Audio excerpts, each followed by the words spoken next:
हजारों उलझने हैं राहों में और कोशिशें बेहिसाब।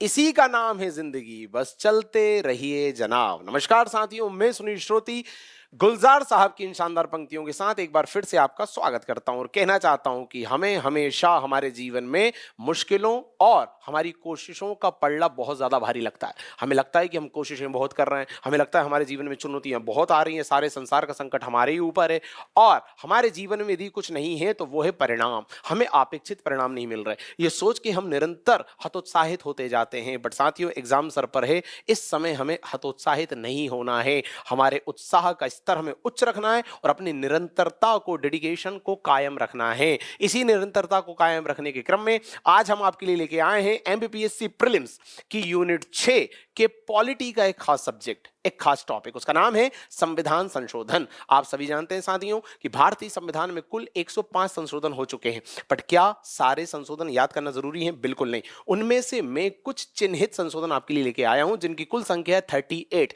उन संशोधनों को हम संक्षेप में देखेंगे, हम बहुत ज्यादा डिटेल में नहीं जाएंगे। मैं संशोधन बताने के क्रम में उससे संबंधित टॉपिक को डिटेल में समझाने नहीं बैठने वाला हूं, क्योंकि हमें केवल संशोधन देखना है यहां पर। तो मैं केवल संक्षेप में बताऊंगा कि किस में क्या हुआ जो एग्जाम में सीधे आ सकता है। तो शुरुआत करते हैं साथियों। स्क्रीन पे आपको नजर आ रहा होगा कि पहला भारतीय संशोधन, पहला भारतीय संविधान का जो संशोधन हुआ वो 1951 में हुआ। और किससे संबंधित हुआ? तो साथियों दिख रहा है आपको कि अनुसूची 9 को भारतीय संविधान में जोड़ा गया। दोस्तों, आप सभी जानते हैं कि भारतीय संविधान में कुल 8 अनुसूचियां थी जब वो बना था, और वर्तमान में हमारे संविधान में कुल 12 अनुसूचियां हैं, मतलब 4 अनुसूचियां बाद में जोड़ी गई। तो उनमें जो 9वें नंबर की अनुसूची जब बाद में जोड़ी थी तो वो जोड़ी थी 1951 में, और वो था हमारे देश का पहला संविधान संशोधन। ठीक, और इस 9वीं अनुसूची में साथियों भूमि से संबंधित मामले हैं।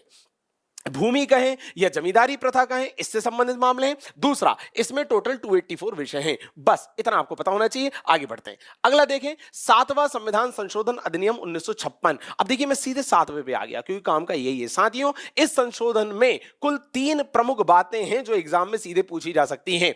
पहली तो ये कि भाषाई आधार पर राज्यों का पुनर्गठन कर उन्हें राज्य और केंद्र शासित राज्यों में बांटा गया। आप सभी जानते हैं उस समय का जो भारत था वो अलग तरह का भारत था, अलग तरह का उसका वर्गीकरण था।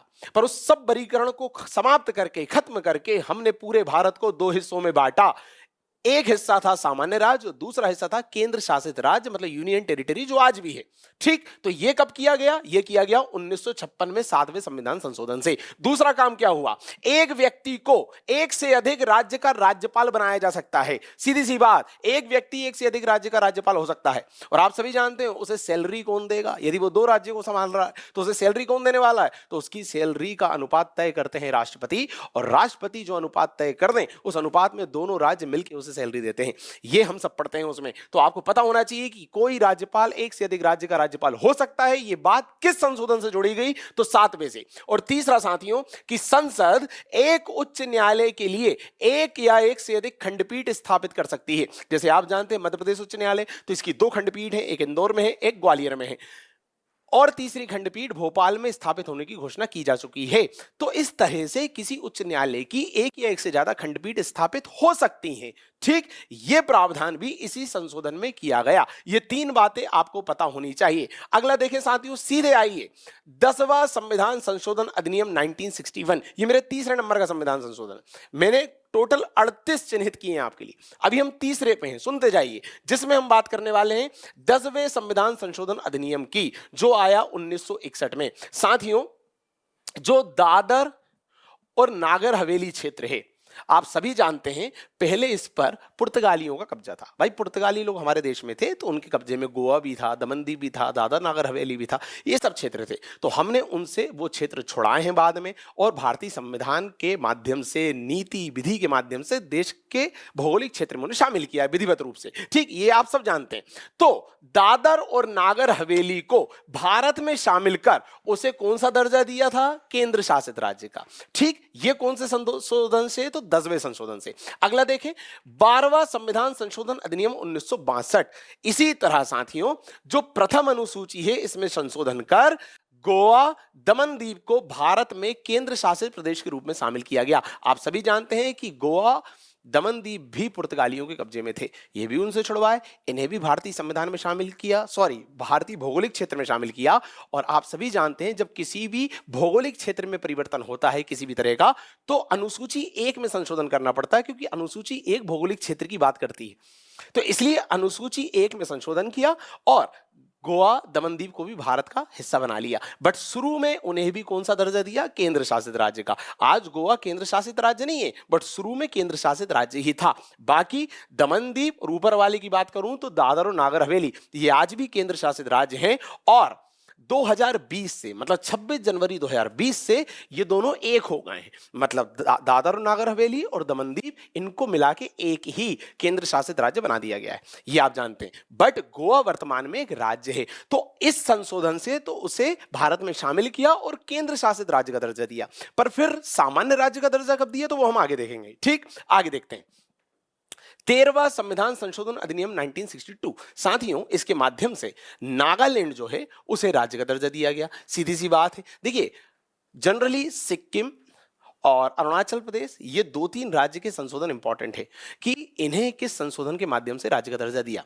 बट ये वाले जो हैं ये भी मैंने आपके लिए इस श्रृंखला में शामिल कर लिए। देखते हैं। तो 13वां आपने देख लिया, नागालैंड को राज्य का दर्जा मिला। सीधे क्वेश्चन आएगा, नागालैंड को राज्य का दर्जा किस संविधान संशोधन के माध्यम से दिया गया? तो आप 13वां टिक लगा देंगे। अगला देखें, 18वां संविधान संशोधन अधिनियम 1966, इसमें क्या हुआ? देखो भैया, जो पंजाब का भाषाई आधार पर पुनर्गठन किया गया, ठीक, और जो पंजाबी भाषी वाले क्षेत्र थे उसको मिला के पंजाब राज्य बना दिया, और उसमें जो हिंदी भाषी क्षेत्र था उसको मिला के हरियाणा राज्य बना दिया। तो पंजाब हरियाणा इनका जो पुनर्गठन हुआ ये 18वें संविधान संशोधन के तहत हुआ, ये आपको पता होना चाहिए। आगे देखते हैं साथियों, 21वां संविधान संशोधन अधिनियम 1967। आप सभी जानते हैं भारतीय संविधान में कुल 22 आज ऐसी भाषाएं हैं जिन्हें संवैधानिक भाषा का दर्जा प्राप्त है, और इन सारी भाषाओं का वर्णन है भारतीय संविधान की अनुसूची 8 में। आप सभी जानते हैं कि 22 भाषाएं हैं जिन्हें संवैधानिक दर्जा प्राप्त है। बट क्या शुरू से ही 22 भाषाओं को संवैधानिक दर्जा प्राप्त था? बिल्कुल नहीं। आप सभी जानते हैं मूल संविधान में कुल 14 भाषाएं थीं जिन्हें संवैधानिक दर्जा प्राप्त था। बाकी की 8 भाषाएं बाद में आई। बाकी की 8 भाषाओं को अलग अलग टाइम पे अलग अलग संशोधन के माध्यम से भारतीय संविधान में शामिल किया गया।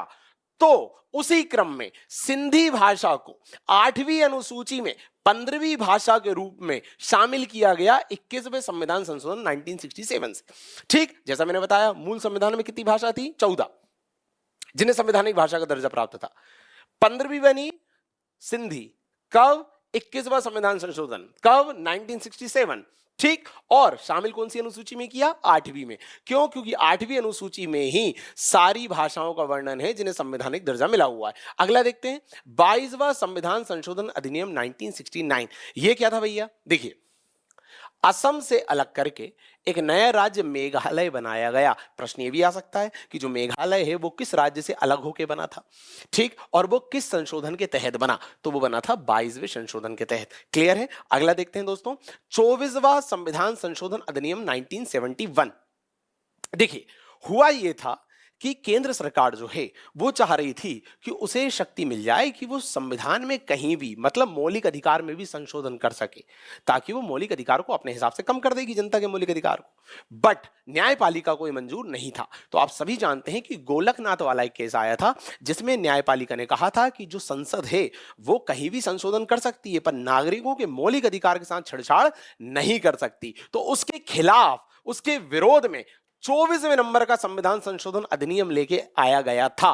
कब? 1971 में। और इसमें क्या तय किया गया था कि संसद को अनुच्छेद 368 के तहत संविधान की किसी भी प्रावधान में परिवर्तन करने का अधिकार है, और तो और राष्ट्रपति हर उस संशोधन और हर उस परिवर्तन के लिए अनुमति देने के लिए बाध्य होंगे। आप सभी जानते हैं बिना राष्ट्रपति के हस्ताक्षर के कोई भी चीज लागू नहीं हो सकती, तो राष्ट्रपति बाध्य होंगे उस पर हस्ताक्षर करने के लिए। यह बात कही गई थी 24वें संविधान संशोधन अधिनियम 1971 में। इसलिए यह अधिनियम बहुत ज्यादा इंपॉर्टेंट है, यह संशोधन बहुत ज्यादा इंपॉर्टेंट है। इसके माध्यम से संसद ने खुद को पावरफुल बना दिया था और यह अधिकार दे दिया था कि वो संविधान में कहीं भी संशोधन कर सकती है, इंक्लूडिंग मौलिक अधिकार।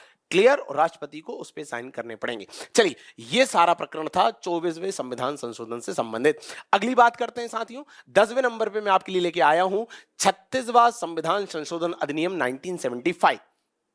क्या है इसमें? सिक्किम को भारत का 22वां राज्य बनाया गया। जनरली इसी पे फोकस करना होता है कि सिक्किम को किस संशोधन के तहत जोड़ा गया, बट चूंकि हम सिक्किम देख रहे होते हैं तो हमें बाकी के राज्य भी नहीं छोड़ने, इसलिए मैंने ऊपर वाले भी आपको बता दिए कि कौन सा राज्य किस संविधान संशोधन के तहत शामिल हुआ।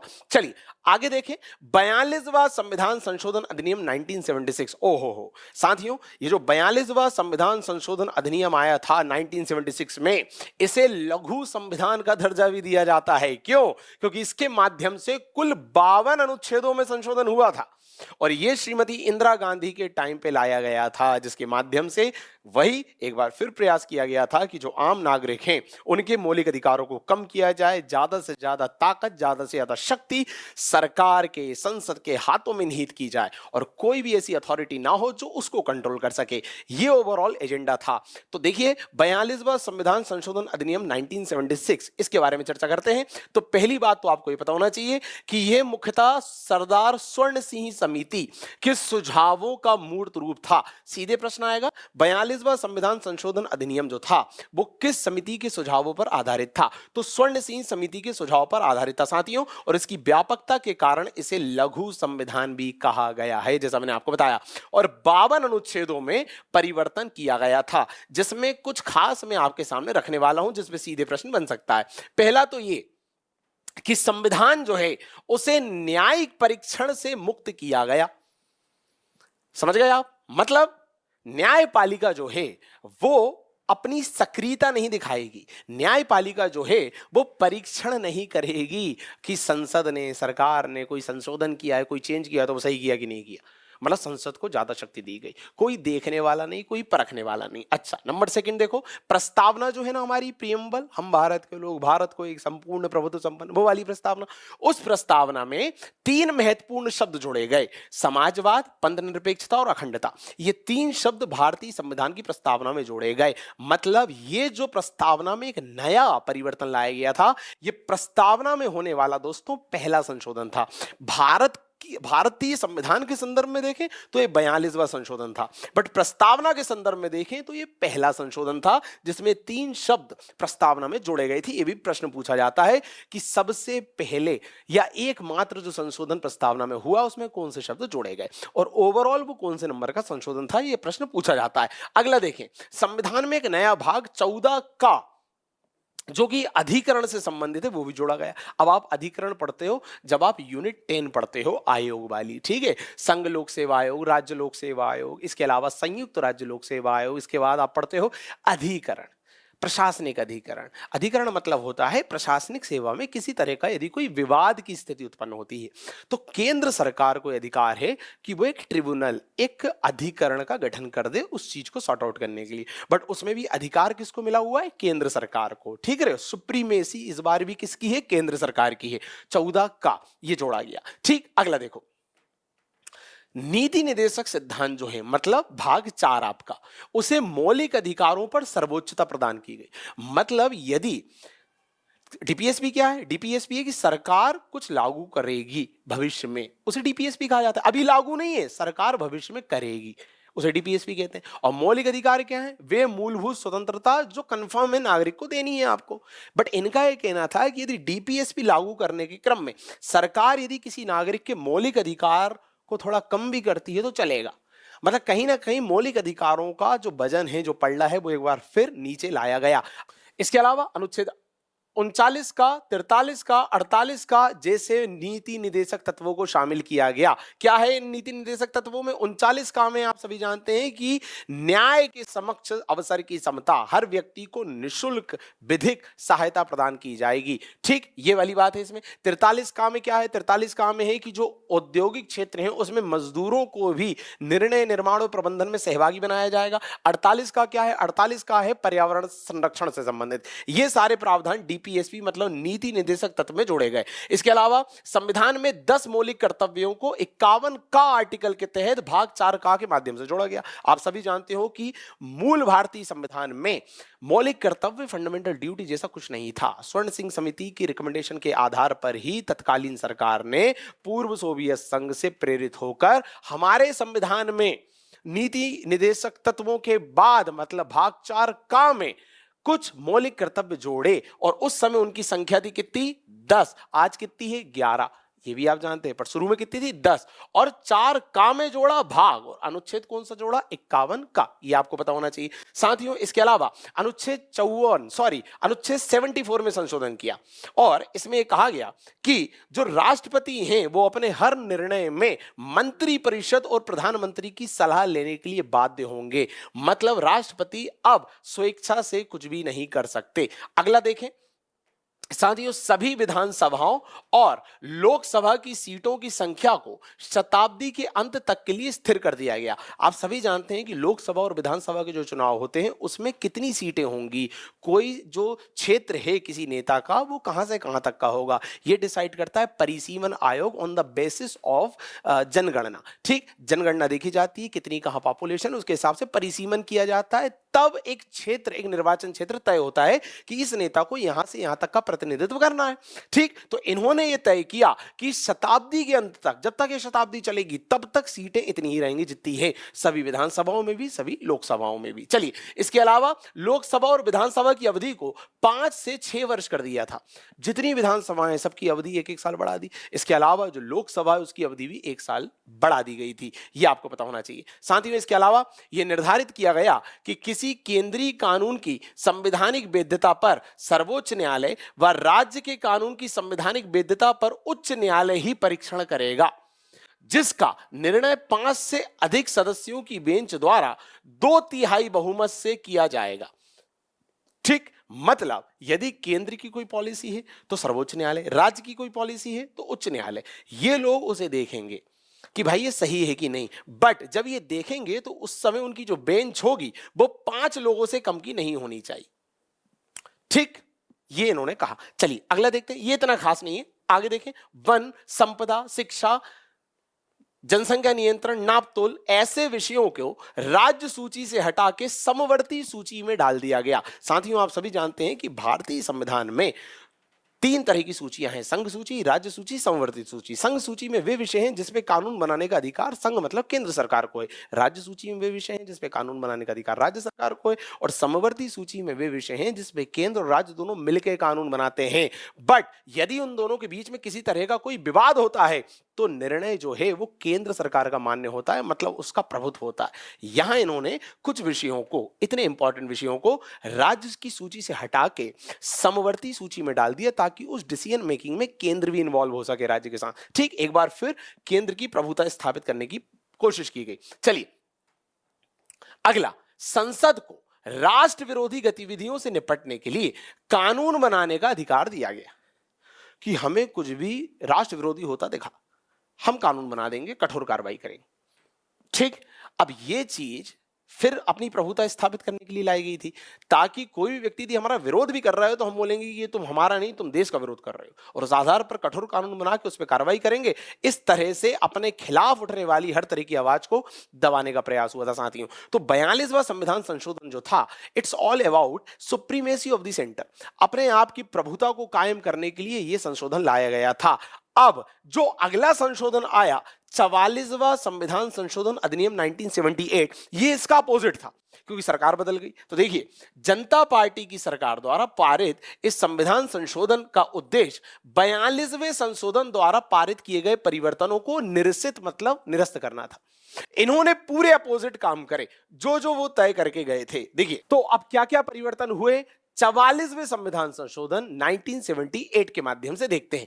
पहला, संपत्ति का जो मौलिक अधिकार था उसे मौलिक अधिकार की श्रेणी से हटा के विधिक अधिकार की श्रेणी में रखा गया।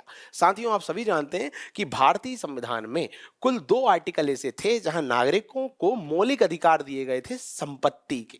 मतलब एक था आर्टिकल 19(1)(f) और एक था आर्टिकल 31। इन दोनों में लोगों को संपत्ति का मौलिक अधिकार मिला हुआ था, देश के नागरिकों को। बट इन दोनों आर्टिकल्स को हटाया गया। किस किस को? 19(1)(f) को और 31 को। कहां से? मौलिक अधिकार की श्रेणी से, ठीक, मतलब भाग 3 से। और इन्हें कहां फिट किया गया? इन्हें आर्टिकल 300 का के तहत डाला गया और इसे दर्जा दिया गया विधिक कानून का, यह आपको पता होना चाहिए। ठीक, इसके अलावा 74 में संशोधन करके प्रावधान किया गया कि वो जो आपने राष्ट्रपति के लिए तय किया ना कि राष्ट्रपति, प्रधानमंत्री और मंत्रिपरिषद की हर बात मानने के लिए बाध्य होगा, ऐसा नहीं होगा। राष्ट्रपति यदि चाहे तो मंत्रिपरिषद के कुछ प्रावधानों को जो उन्होंने पास करके भेजे हैं पुनर्विचार के लिए लौटा भी सकते हैं, जिसे अपन वीटो के रूप में पढ़ते हैं। ठीक, आर्टिकल 111 के तहत उसकी बात हो रही है यहां पर। ठीक है, अच्छा अगला देखते हैं। लोकसभा और राज्य विधानसभाओं की अवधि वो जो उन्होंने 6 वर्ष कर दी थी ना बेटा, वो इन्होंने घटा के दोबारा 5 वर्ष कर दी और अभी भी 5 ही, आप सभी जानते हैं। अगला, उच्चतम न्यायालय को राष्ट्रपति और उपराष्ट्रपति के निर्वाचन संबंधित विवाद को हल करने की अधिकारिता दी गई। और आप सभी जानते हैं ये वाला प्रावधान है आर्टिकल 71 में। आर्टिकल 71 क्या बोलता है कि सर्वोच्च न्यायालय जो है वो राष्ट्रपति और उपराष्ट्रपति के निर्वाचन संबंधी विवाद की सुनवाई करेगा, उन्हें देखेगा। चलिए अच्छा आगे और देखें, 352, 356, 358, 359, 360 ये सारे आर्टिकल हैं राष्ट्रीय आपातकाल मतलब इमरजेंसी संबंधित। इसमें भी कुछ परिवर्तन किए गए। क्या था मामला, जरा समझिए। इंदिरा गांधी जी के टाइम पे इन्होंने ऐसी व्यवस्था की थी कि यदि देश में आंतरिक अशांति भी है, आंतरिक अशांति, तो हम आंतरिक अशांति के नाम पर भी देश में इमरजेंसी लगा देंगे और अपना शासन स्थापित कर देंगे, मतलब राष्ट्रपति शासन स्थापित कर देंगे। राष्ट्रपति मतलब केंद्र सरकार, ठीक है, यदि व्यवहारिक रूप में देखें तो। अब जो आंतरिक अशांति नाम का जो शब्द था साथियों, उसका तो दुरुपयोग हो सकता है। क्यों? क्योंकि आप यदि सरकार का विरोध करो तो सरकार बोल देगी ये अशांति है और अशांति के नाम पे फिर लगा देगी इमरजेंसी, और यही हुआ भी था। तो इन्होंने उस अशांति शब्द के दुरुपयोग को रोकने का प्रयास किया। जरा देखना क्या लिखा है, राष्ट्रीय आपात स्थिति लागू करने के लिए आंतरिक अशांति के स्थान पर सैन्य विद्रोह का आधार रखा गया कि जब तक सैन्य या सशस्त्र विद्रोह नहीं होगा, सशस्त्र मतलब हथियार से कोई व्यक्ति विद्रोह या कोई समुदाय कोई संगठन विद्रोह नहीं करता, तब तक आप आपातकाल नहीं लगा सकते। केवल आंतरिक अशांति के आधार पर, क्योंकि आंतरिक अशांति का आधार क्या होगा, ये कैसे तय होगा, ठीक, ये निर्धारित किया गया। अगला, राष्ट्रपति द्वारा आपात की उद्घोषणा के लिए मंत्रिपरिषद की लिखित सलाह को अनिवार्य किया गया। चक्कर ये था कि इंदिरा गांधी जी ने जब आपातकाल लगाया था तो उसमें अपना आलोचना, अपना क्रिटिसिज्म होता देख सब कुछ राष्ट्रपति महोदय पर डालने की कोशिश की थी। और उन्होंने कहा था कि हमने राष्ट्रपति महोदय को कोई सलाह थोड़ी दी थी कि राष्ट्रीय आपातकाल लगाओ, वो तो उन्होंने स्वयं के विवेक से लगा दिया था। ठीक, इस तरह से कोई सरकार, कोई प्रधानमंत्री राष्ट्रपति के ऊपर आक्षेप न लगा दे, उसके कंधे पे रख के बंदूक रख के गोली न चलाए। इसके लिए तय किया गया कि राष्ट्रपति तब तक आपातकाल नहीं लगाएंगे जब तक कि सरकार उन्हें लिखित रूप में नहीं देगी, ताकि उनके पास बाद में बताने के लिए प्रूफ हो। तो देखो क्या लिखा है कि लिखित सलाह को अनिवार्य किया गया। अच्छा, पहले यह था कि जो राष्ट्रीय आपातकाल मतलब इमरजेंसी जब घोषित होती है तो इमरजेंसी घोषणा के 2 महीने के भीतर संसद से मतलब पार्लियामेंट से उसे पास कराना होता है। आप सभी जानते हैं, आप भाग 18 पढ़ते हैं, ठीक। पर अब यह तय किया गया कि उद्घोषणा के 1 महीने के अंदर पास कराओ। क्यों? क्योंकि यदि पास नहीं हुआ तो इमरजेंसी खत्म हो जाएगी। अनावश्यक देश को इमरजेंसी के हालातों से नहीं गुजरना पड़ेगा। ठीक, आपात को जारी रखने के लिए यह भी कहा गया कि संसद जो है वो हर 6 महीने में उसे बार बार पारित करे, तभी आपका इमरजेंसी वाला जो प्रोविजन है वो लागू रहेगा देश पे। मतलब इमरजेंसी नाम की चीज ऐसी नहीं है कि आपने एक बार लागू कर दी तो अनिश्चित काल तक के लिए होगी, ऐसा नहीं है। हर 6 महीने में आपको उसे दोबारा पारित करना पड़ेगा यदि आप कंटिन्यू रखना चाहते हो तो। ये वाला जोड़ा गया। इसके अलावा साथियों एक और बात जोड़ी गई कि आप जब देश में आपातकाल लगाते हो तो कुछ भी हो जाए, नागरिकों को जो ये 2 अधिकार मिले हुए हैं आर्टिकल 20 और 21 के तहत, ये कभी छीने नहीं जा सकते, ये कभी निलंबित नहीं हो सकते। तो यदि एग्जाम में कभी पूछा जाए कि ऐसे कौन से आर्टिकल हैं जो किसी भी स्थिति में निलंबित नहीं होते हैं, तो आप बताइएगा आर्टिकल 20 और आर्टिकल 21, उसके अधिकार हमें हमेशा प्राप्त होते हैं। अगला देखते हैं साथियों,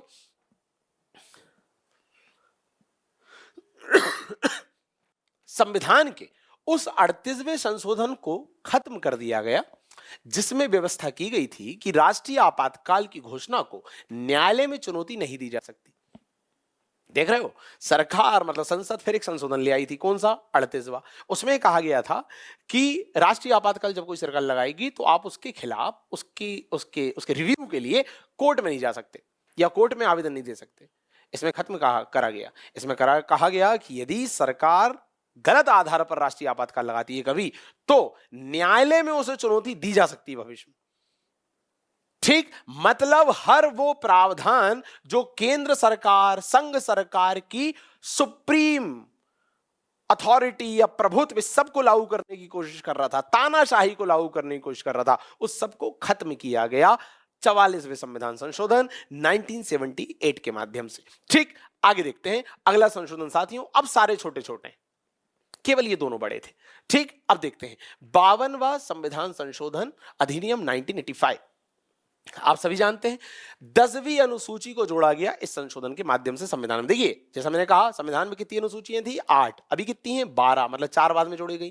तो एक तो हमने 9वीं देख ली, जिसे पहले संविधान संशोधन के माध्यम से जोड़ा गया था। यह है 10वीं, जिसे 52वें संविधान संशोधन अधिनियम के माध्यम से 1985 में जोड़ा गया। और इसका उद्देश्य क्या था? दल बदल को रोकना। ये जो पार्टी बदल लेते हैं लोग चुनाव लड़ने के बाद, इसको रोकने के लिए लाया गया था। ये इसके प्रावधान है साथियों, मैं बहुत संक्षेप में बता देता हूं। देखिए, इसमें 2 तरह की व्यवस्था की गई। पहली व्यवस्था तो ये कि दल बदल में सदस्यता ना जाने वाले प्रावधान, मतलब किसी नेता ने किसी पार्टी से चुनाव लड़ा, चुनाव जीत गया, उसके बाद उसने दल बदल लिया, तो भी उसकी सीट, उसका जो चुनाव जो वो जीता है, वो सीट बची रहेगी, उसकी सदस्यता नहीं जाएगी। यदि वो सांसद है तो सांसद रहेगा, विधायक है तो विधायक रहेगा।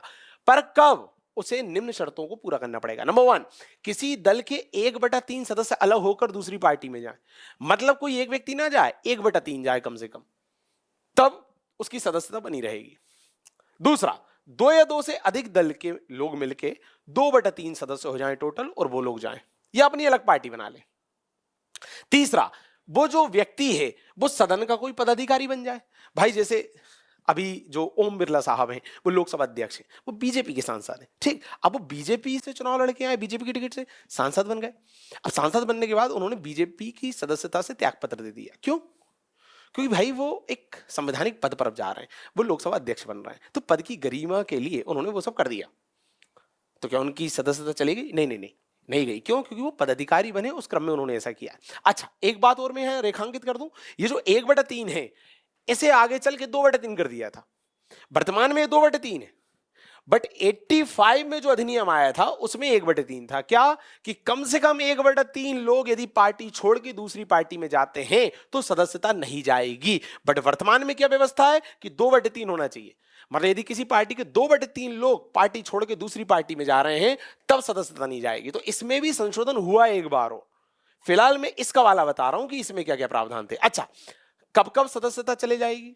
सीधी सी बात है, एक व्यक्ति ने स्वेच्छा से त्यागपत्र दे दिया। और कब जाएगी? आप जानते हैं, मैंने अपने एक लेक्चर में बताया था, सचेतक मतलब विप होता है। आप अपनी पार्टी के सचेतक मतलब विप के निर्देशों का उल्लंघन कर देते हो तो भी आपकी सदस्यता चली जाती है। अब विप क्या होता है, इसके लिए आप मेरा एक वीडियो देखिए, डला हुआ है। मनोनीत सदस्य जो होता है, नॉमिनेटेड मेंबर, यदि वो 6 माह बाद किसी दल की सदस्यता ले ले तब भी चले जाएगी। अच्छा, निर्वाचित होने के बाद कोई व्यक्ति दूसरे दल की सदस्यता ले ले तब भी चले जाएगी। निर्दलीय उम्मीदवार किसी राजनीतिक दल में शामिल हो जाए तो ये सारे प्रावधान है जब सदस्यता चली जाएगी। और ये सारी बातें किस अधिनियम में लाएगी साथियों? 52वां संविधान संशोधन अधिनियम 1985। और संविधान में कौन सी अनुसूची जोड़ी गई? 10वीं अनुसूची जोड़ी गई, ये आपको पता होना चाहिए। और इसमें मैं आपको बता चुका हूं कि शुरू में था 1/3 सदस्य। कब? जब 52वां संशोधन था, बाद में इसे 2/3 कर दिया गया है। मैं आगे आपको दिखा दूंगा कहां किया गया है। अच्छा, आगे देखें अगला 53वां संविधान संशोधन अधिनियम 1986। साथियों, इसके माध्यम से संविधान में अनुच्छेद 371 जी जोड़ा गया और मिजोरम को राज्य का दर्जा दिया गया। ठीक, तो मिजोरम को राज्य का दर्जा किस संशोधन के तहत मिला? 53। 55 के तहत क्या हुआ साथियों? 86 में आया था और अरुणाचल प्रदेश को राज्य का दर्जा मिला। ठीक, इसके अलावा 56वां संशोधन आया 1987 में, इसमें गोवा को एक राज्य का दर्जा दे दिया। देखिए, स्टार्टिंग में हमने देखा था 12वां संविधान संशोधन, तो उस 12वें संविधान संशोधन में गोवा को हमने केंद्र शासित राज्य बनाया था। ठीक, इस वाले में गोवा को हमने एक पूर्ण राज्य बना दिया है। तो वर्तमान में गोवा क्या है? एक पूर्ण राज्य है, केंद्र शासित राज्य नहीं है। चलिए आगे देखते हैं 61वां संविधान संशोधन अधिनियम 1988। क्या हुआ इसमें? दोस्तों, आप जानते हो वर्तमान में जो न्यूनतम उम्र है मतदान की वो 18 वर्ष है। पहले कितनी थी? 21 थी। तो 21 से 18 कब की गई? 61वां संशोधन अधिनियम 1988। आगे बढ़िए। 65वां संशोधन 1990, इसमें क्या हुआ? इसमें अनुच्छेद 338 में संशोधन किया गया आपके संविधान में, और अनुसूचित जाति और जनजाति आयोग का गठन किया गया। साथियों, अनुसूचित जाति मतलब एससी और अनुसूचित जनजाति मतलब एसटी, इन दोनों के लिए एक आयोग बनाया गया। ठीक, किस संशोधन के तहत? 65वें संशोधन के तहत। बाद में अलग अलग हो गए, आप सभी जानते हैं कि आज एससी के लिए आयोग अलग है, एसटी के लिए आयोग अलग है, बट शुरू में दोनों एक थे। ठीक, तो इसके तहत वो गठित हुआ था जब ये दोनों एक थे। आगे देखते हैं। 69वां संविधान संशोधन अधिनियम 1991, इसमें जो संघ राज्य क्षेत्र दिल्ली, उसे विशेष राज्य का दर्जा दिया गया। राष्ट्रीय राजधानी क्षेत्र दिल्ली कहा गया, जो आप एनसीआर बोलते हो आज। ये एनसीआर मतलब राष्ट्रीय राजधानी क्षेत्र दिल्ली को कब घोषित किया गया?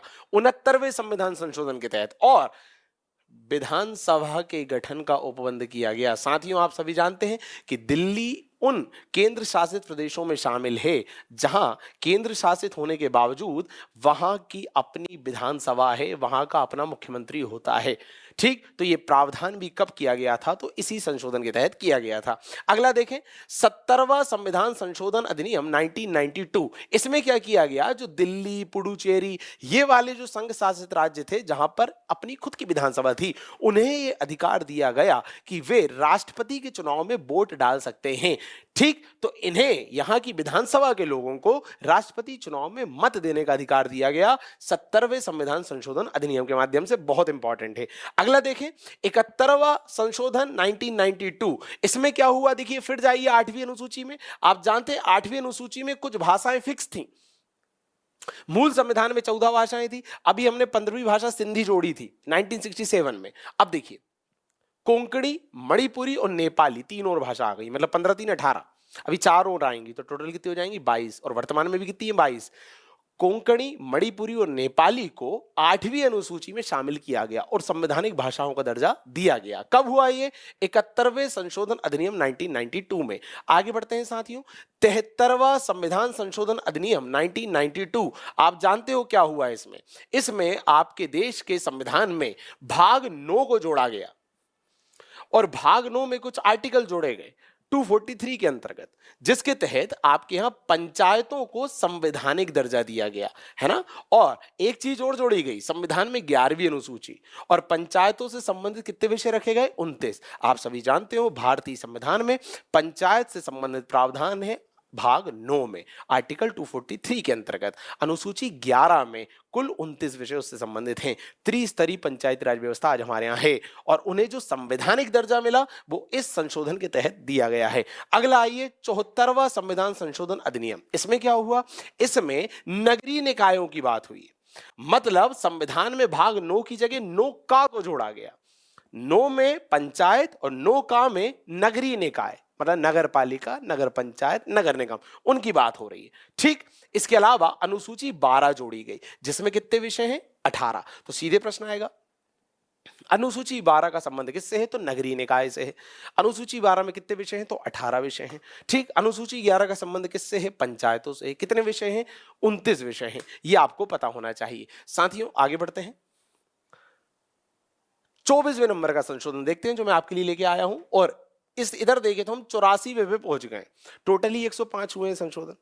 ठीक, तो 84वां संशोधन हुआ था दोस्तों 2001 में, और उसमें तय किया गया था कि आपके लोकसभा और राज्य की जो विधानसभा के जो क्षेत्र हैं उनमें 2026 तक कुछ भी परिवर्तन नहीं किया जाएगा। नंबर सेकेंड, इन सब को 1971 की जनगणना के आधार पर रखा जाएगा। मतलब हर चीज, हर निर्वाचन क्षेत्र का जो परिसीमन हो रहा था वो 1971 की जनगणना के आधार पर होगा, यह तय किया गया था, और सीटों को 2026 तक स्थिर कर दिया था। ठीक, फिर आया 86वां संविधान संशोधन अधिनियम। कब आया? 2002 में।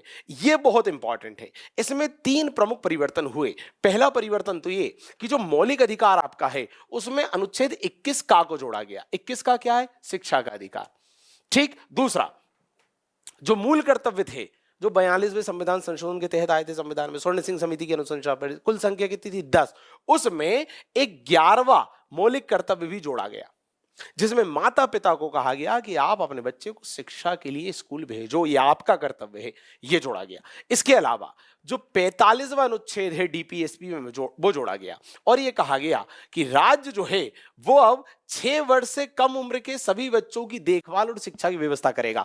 पहले यहां 6 वर्ष की जगह 14 वर्ष था, ये आपको पता होना चाहिए। मतलब ओवरऑल शिक्षा से रिलेटेड है 86वां संविधान संशोधन अधिनियम 2002। यदि शिक्षा से रिलेटेड कुछ आ जाए और कुछ याद ना आए कि कौन से संशोधन के तहत तय हुआ तो 86 लगाया ना। पहला क्या हुआ? 21 का जोड़ा गया। दूसरा क्या हुआ कि 11वां मौलिक कर्तव्य जोड़ा गया, इसमें भी शिक्षा दिलवाने की बात हो रही है। माता पिता को कह रहे हैं कि आपका कर्तव्य अपने बच्चे को स्कूल भेजो भाई, जब सरकार फ्री में दे रही है तो। तीसरा 45वें में कहा गया कि राज्य की ड्यूटी है कि वो राज्य के 6 वर्ष से कम उम्र के बच्चों के लिए शिक्षा की व्यवस्था करे। अच्छा, 87वां संविधान संशोधन अधिनियम आया फिर 2003 में, ये इसी के जैसा था, 84वें जैसा था। क्या था इसमें? इसमें कहा गया कि जो लोकसभा और विधानसभाओं में जो निर्वाचन क्षेत्र हैं उनका जो निर्धारण अभी 1971 की जनगणना के आधार पर हो रहा था, उसे अब आप 2001 की जनगणना के आधार पर करो। तो ओवरऑल आपको बस ये याद रखना है, क्वेश्चन ये आएगा कि 2026 तक सीटें निश्चित रहेंगी। ये बात किस संशोधन में कही गई? तो 84 में कही गई। ये बात किस संशोधन में कही गई कि अब आधार 2001 रहेगा? तो आप लगा देना 87वें संशोधन में कही गई। चलिए आगे बढ़ते हैं साथियों, 27वें नंबर का देखते हैं। इसमें 89वां संविधान संशोधन अधिनियम 2003, ये क्या था? इसमें देखिए वो जो 65वां संविधान संशोधन लाए थे हम, जिसमें हमने एससी और एसटी के लिए आयोग गठित कर दिया था, यहां पर एससी और एसटी के आयोग को अलग कर दिया। वो जो आयोग था वो एससी का रहने दिया और यहां हमने अनुसूचित जाति के लिए अलग से,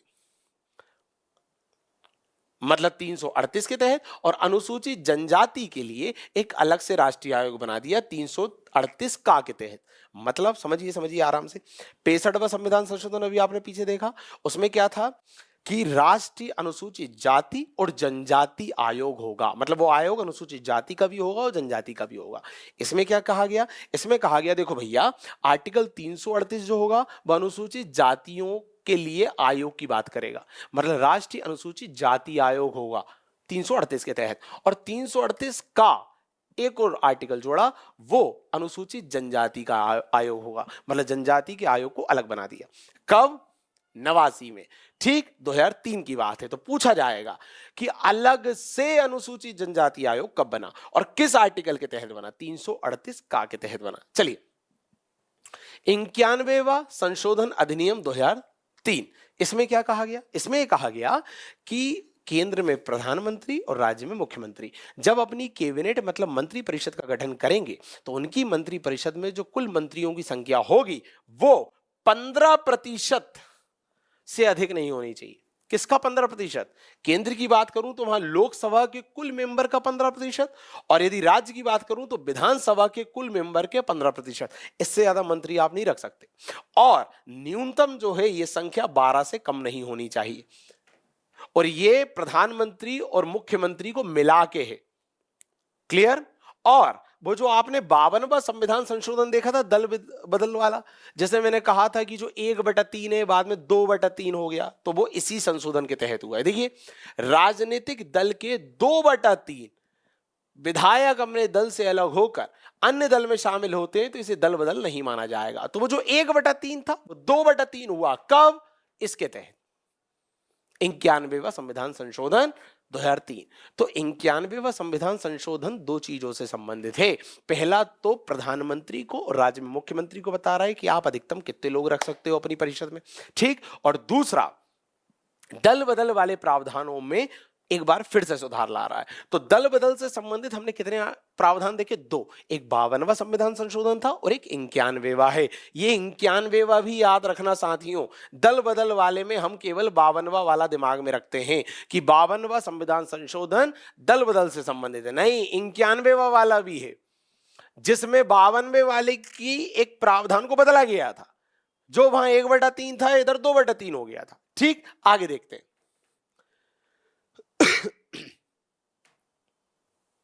92वां संविधान संशोधन अधिनियम 2003। अब ये क्या है? वो ये 8वीं अनुसूची।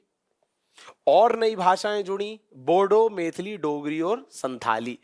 अब टोटल कितनी हो गई? 22 हो गई। देख रहे हो, 3 संशोधन हो गए अनुसूची 8 में। मूल संविधान में कितनी भाषाएं थी? 14।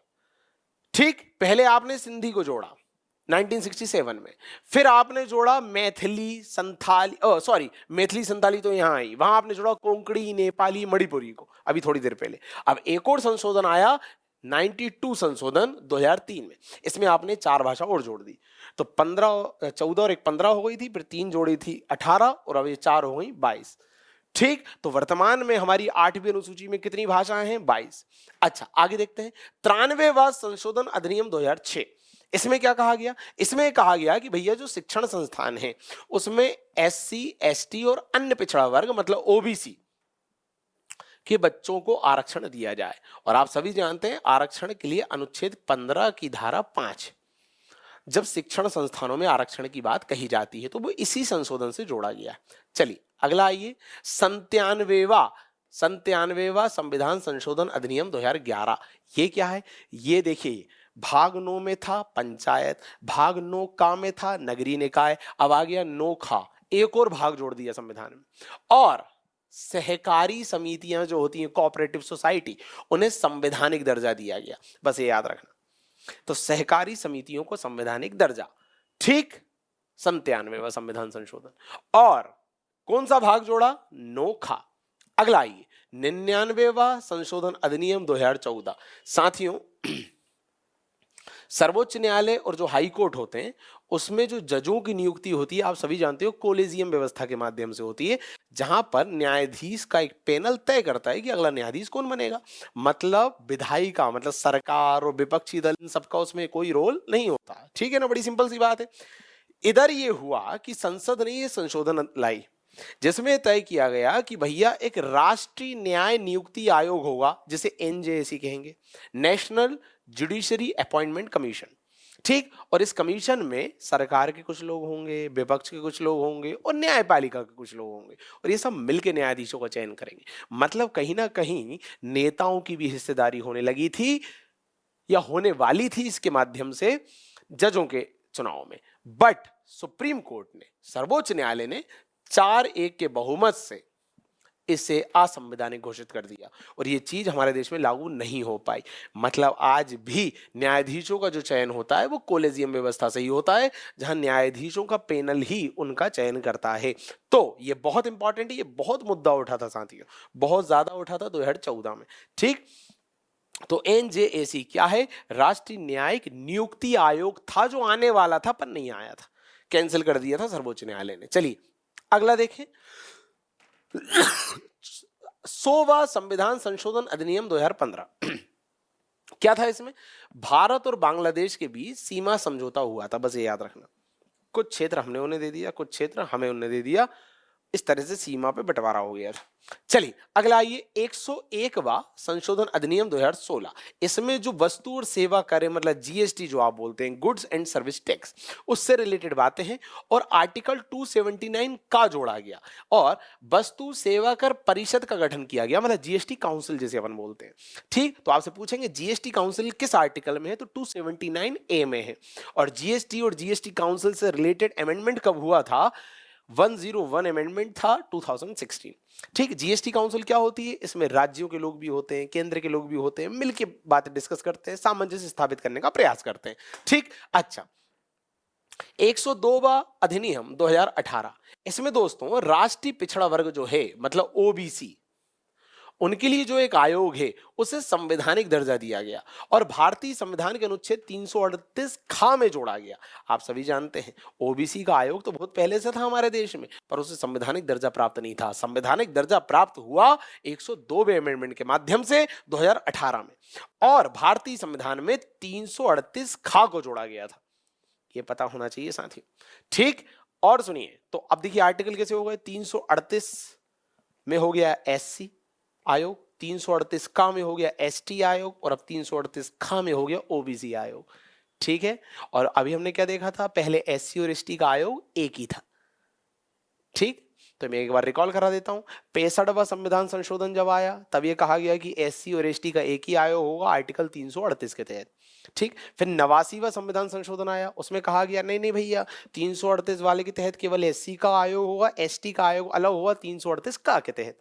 ठीक, और अभी आ रहा है 102वां संविधान संशोधन तीसरे नंबर का, जिसमें 338 खा को जोड़ा गया और एक कहा गया कि इनके लिए होगा एक अलग ओबीसी आयोग। तो 338 में है एससी आयोग, 338 ए में है एसटी आयोग और 338 खा में है ओबीसी आयोग। आगे देखते हैं 103वां संविधान संशोधन अधिनियम 2019। इसमें दोस्तों जो सवर्ण वर्ग है उनमें जो लोग आर्थिक रूप से पिछड़े हैं, जिन्हें हम ईडब्ल्यूएस बोलते हैं, उन्हें 10% के आरक्षण की व्यवस्था की गई और भारतीय संविधान के अनुच्छेद 15 और 16 में संशोधन किया गया। ठीक, आप सभी जानते हैं 15 और 16 क्या है, अब मैं उस सब पे नहीं जाऊंगा। तो ये जो ईडब्ल्यूएस को आरक्षण दिया गया, ये किस आर्टिकल संविधान संशोधन के तहत 103 में, कब, 2019। ठीक, कितना प्रतिशत, 10%। और कहां कहां संविधान संशोधन किया गया, तो 15 में और 16 में। चलिए 104वें की बात करेंगे, 2019 में आया ये भी, जो एससी और एसटी को लोकसभा और विधानसभा में जो आरक्षण मिलता है, चुनावों में जो सीट इनकी आरक्षित होती हैं, उसे 2030 तक बढ़ा दिया गया। और साथियों आखिरी मतलब 105वां संविधान संशोधन अधिनियम जो 2021 में हुआ था, उसके बाद कोई संशोधन नहीं हुआ, वो हुआ था 18 अगस्त 2021 को, उसमें राष्ट्रपति के साइन हो गए थे। और इसमें क्या था, जो राज्य हैं उन्हें ओबीसी की पहचान करने का अधिकार दे दिया था। That's it.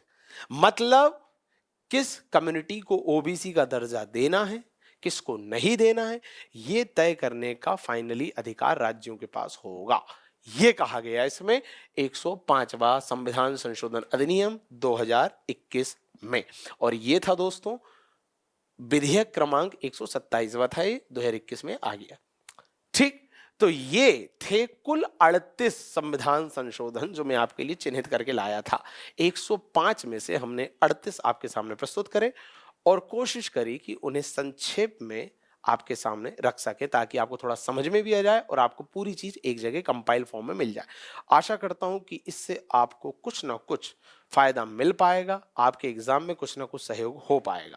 ठीक, बाकी इस पूरे लेक्चर का ये जो पीडीएफ मैंने आपके सामने चलाया था, इसे आप यदि प्राप्त करना चाहते हैं तो आप हमारे टेलीग्राम ग्रुप को जरूर ज्वाइन कीजिए। टेलीग्राम ग्रुप कहां से ज्वाइन करेंगे, तो इस लेक्चर के नीचे एक डिस्क्रिप्शन दिया हुआ है, वहां पर हमारा टेलीग्राम लिंक भी है, आप उस पर क्लिक करें, आप सीधे हमारे टेलीग्राम ग्रुप पे पहुंच जाएंगे। वहां मैं ये वाला पीडीएफ अपलोड करवा दूंगा और हमारा कॉन्टेक्ट नंबर भी नीचे दिया हुआ है। अन्य किसी तरह की क्वेरी या समस्या की स्थिति में आप संपर्क कर सकते हैं। बहुत बहुत धन्यवाद।